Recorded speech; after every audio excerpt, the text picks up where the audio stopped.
Hello everyone, my name is Tom Clare, I'm the designer of Champion of the Wild, and welcome to this unboxing video of the mass production sample copy. So this is the first copy of the game, and it should be exactly what it's going to look like when it arrives at your door if you've already backed, or when you buy it off retail, as you will if you haven't backed yet. And I thought I'd take you through it quickly, show you what it's like, all the components. Shouldn't take too long to go through. I managed to record the whole video just now with my head chopped off the top of the screen, so I have actually had to reinsert some of the tokens. That's how much I care about the quality of this video for you folk out there. So let's have a look. This is the box. There it is, bit of a close-up for you, top and bottom, and on the sides we've got some of Kevin Chapman's art there in there. Bit of close up for you there. Kevin's done a wonderful job bringing this game to life and letting us see what it would be like if this was the way the world is. So you open the box, you'll get the rule book. It'll be the first thing that you see. 4 pages, nice high quality gloss there. And then we've got the 5 punch boards. So the first thing you'll see after that is these 5 punch boards. Now, I've lovingly reinserted that, so that's how it'll look. Well, I didn't love you quite enough to do all 5 of them, but so you'll punch those out. There's a close-up of what they'll look like with the 1st, 2nd, 3rd up to 7th. And remember that in an 8-player game you'll be using 7 tokens each for each event. There's 21 tokens in each player colour, and they all fit nicely into these recesses here. So I'll just quickly show you that, and then we'll go on to have a look at the cards afterwards. Talk amongst yourselves.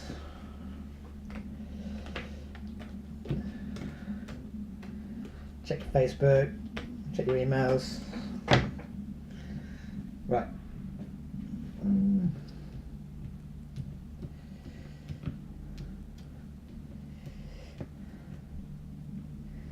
Not an entertaining part of the video.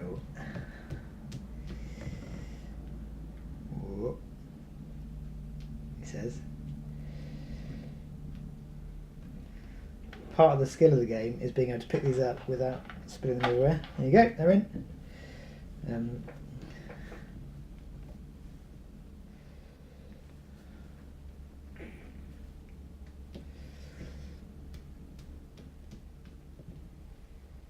Here's your oranges, stick them in.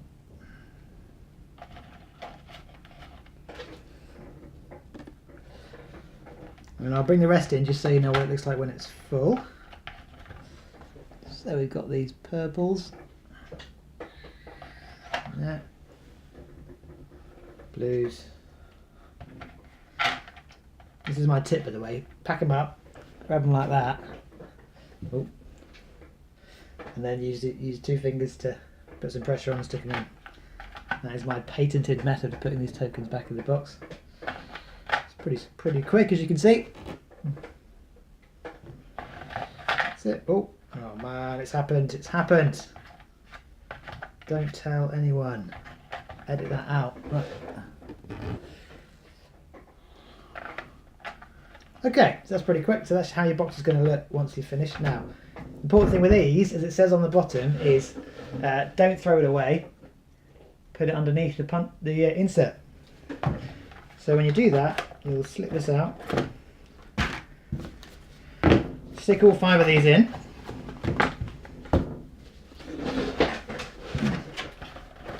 and then marvel at the flushness. Ooh, look how flush that is. Ooh, yeah, pretty flush. And the good thing about that is that when you close the box and when you put the rulebook and the lid on, means that you can do this. If you're feeling really confident. And look, alas, still where they should be. So hopefully that will reassure those of you who are worried about the tokens and about whether they'd be safe in their little beds. So let's go and have a look at the cards then now. Starting off with the animals. Obviously these will be coming in cellophane when they first come out of the box. And you'll have, there's 50 animal cards. But I'll give you a close-up of these just because they're worth seeing. So we've got the lion here. First of all, that was actually the first art that was done for this game by Kevin Chapman, and it really kind of set the tone for the art direction. I'll just show you some of the other ones quickly. So sea otter, porcupine, hippo, there's a grizzly, and this is an example of one where there's a backer at the bottom. Can you see there's a name there? Art direction by Oliver Masons. Thanks, Oliver. And just worth quickly mentioning, you've got the weight in the top right hand corner here. You've got the height, length and width, and then the category of animal down here. And sometimes the dimensions and the weight are needed for working out exactly what the criteria of the events are. For example, in the Royal Rumble, the ring is a certain size based on the longest dimension. So, okay. So that's your animal cards, 50 of those. They live here.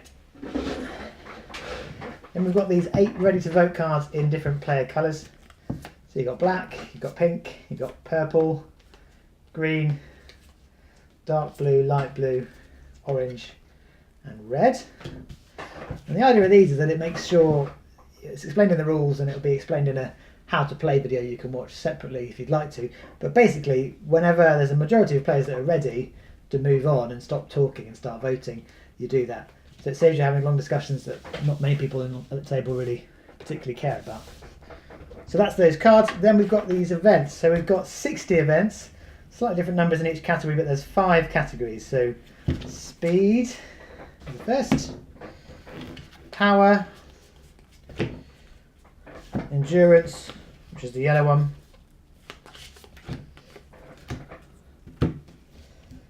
technical, and team. Now for team events, it's when you choose your animal, you're going to choose one animal from your hand, and it's going to represent you across 3 different physical events. But for team events, it's going to be one animal doing in a team of the same species. So you can see there, that's the rhinos doing rhino stacking. It's not like you've got a rhino in your hand and you have the other cards, the other animals to support him in his stacking. It's just lots of rhinos. And so yeah, so the 4x100 there's 2 octopuses as part of the race, and so on. That's it. So they're the event cards. I'll show you a couple of these close up as well, partly so you know what it looks like when your name is on them. So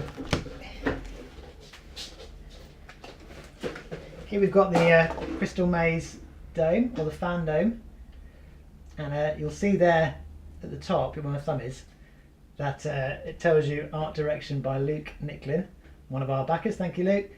And at the bottom there, you've got the water and the flying provisions, and they're explained in the rulebook, but every card has them on as well. What there is or isn't for water and flying animals.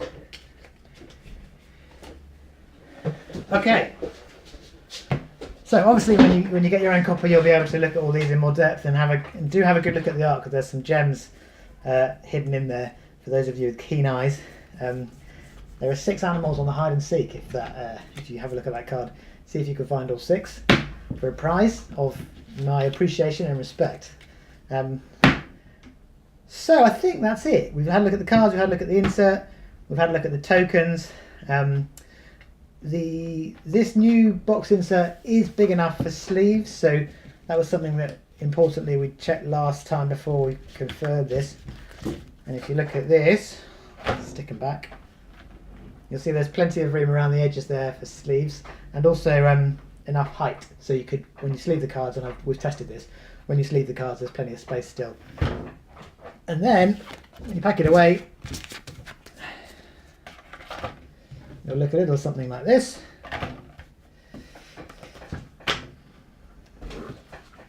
And because of the kind of security of the tokens, you can then go and stick it sideways in your Kallax.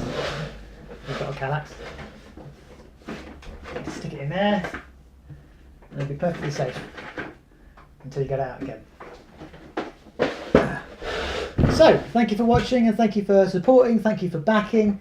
If you've got any questions, just email me on tc@bigimaginationgames.com, or you can write a comment beneath and I'll try to get back to you. But yeah, thanks for your time. Bye! Bye!